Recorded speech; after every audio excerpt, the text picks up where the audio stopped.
ខ្ញុំប្រកាសណាខ្ញុំសូមក្រាបថ្វាយបង្គំព្រះធរណរដ្ឋគ្រប់ព្រះអង្គជាទីសក្ការៈបងប្អូនជួនរួមជាតិ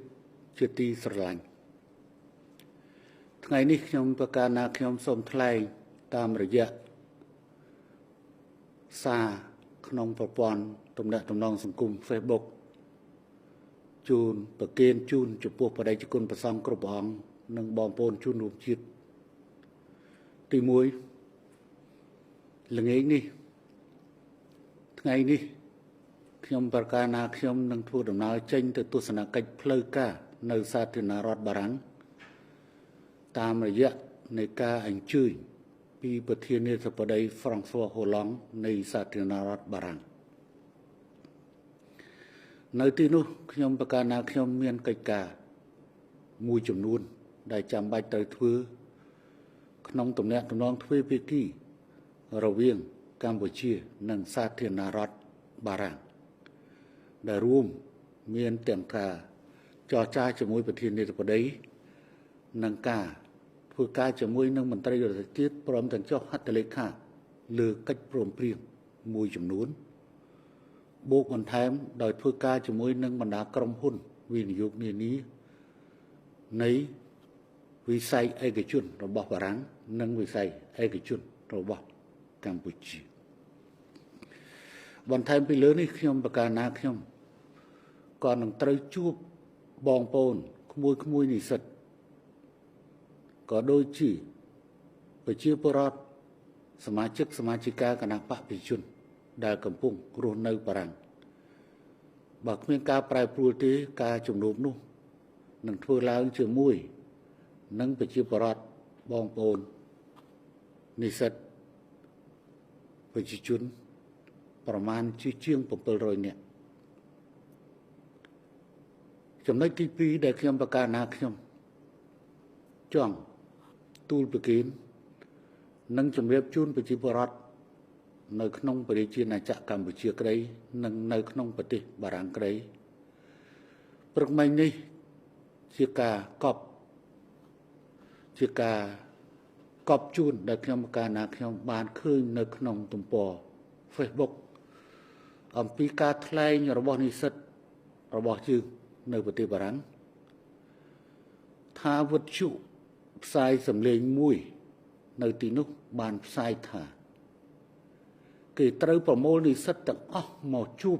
នឹងនាយករដ្ឋមន្ត្រីកម្ពុជាហ៊ុនសែនប្រសិនបើមិនមកទេគឺនឹងត្រូវផ្ដាច់អាហារូបករណ៍ខ្ញុំប្រកាសណាខ្ញុំហាក់ដូចជាមានការហួសចិត្តនិងមានការអៀនខ្មាស់ជំនួសក្រុមបកប្រឆាំងដែលអាចធ្វើទៅរួចអំពីការបោកប្រាស់ប្រជាពលរដ្ឋពាក់ព័ន្ធជាមួយនឹងការចូលរួមស្ដាប់ឬមិនចូលរួមស្ដាប់របស់និស្សិតប្រជាជនកម្ពុជានៅទីនោះជាទម្លាប់តាំងពីដើមរហូតដល់ចប់ខ្ញុំប្រកាសណាខ្ញុំមិនដែលបង្ខំអ្នកណាម្នាក់ឲ្យមកអង្គុយស្ដាប់ខ្ញុំប្រកាសណាខ្ញុំនោះទេ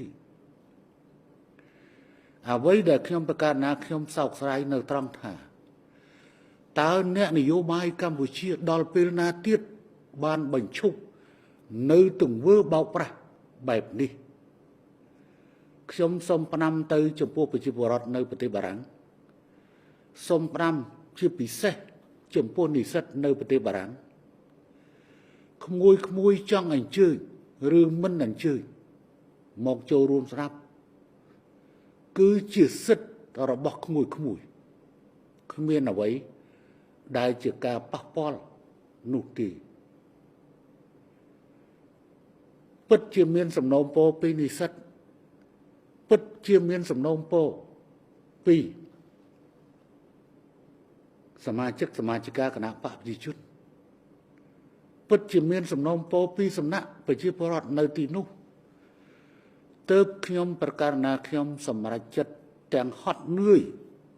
ដើម្បីជួបប្រស្រ័យសួរសុខទុក្ខនិងវិភាគចែកជូននៅសភាពការក្នុងប្រទេស ហេតុអ្វីបានជាបកប្រឆាំងហ៊ានធ្វើទង្វើបោកប្រាស់និងគំរាមទៅដល់ស្មារតីនិស្សិតថានឹងមានការកាត់ផ្តាច់អាហារូបករណ៍បើសិនជាមិនមកចូលរួមស្ដាប់ខ្ញុំប្រកាសណាខ្ញុំនោះទេខ្ញុំសូមអំពាវនាវចំពោះមេបកប្រឆាំងសូមមេត្តាបញ្ឈប់នៅទង្វើថោកទាបបែបនេះតទៅទៀតព្រោះវាគ្រប់គ្រាន់ណាស់ទៅហើយនៅទង្វើថោកទាបរបស់អស់លោកនេះដែលបានធ្វើចំពោះខ្ញុំចំពោះគណៈបកប្រជាជននិងចំពោះរាជរដ្ឋាភិបាលកម្ពុជាខ្ញុំសង្ឃឹមថា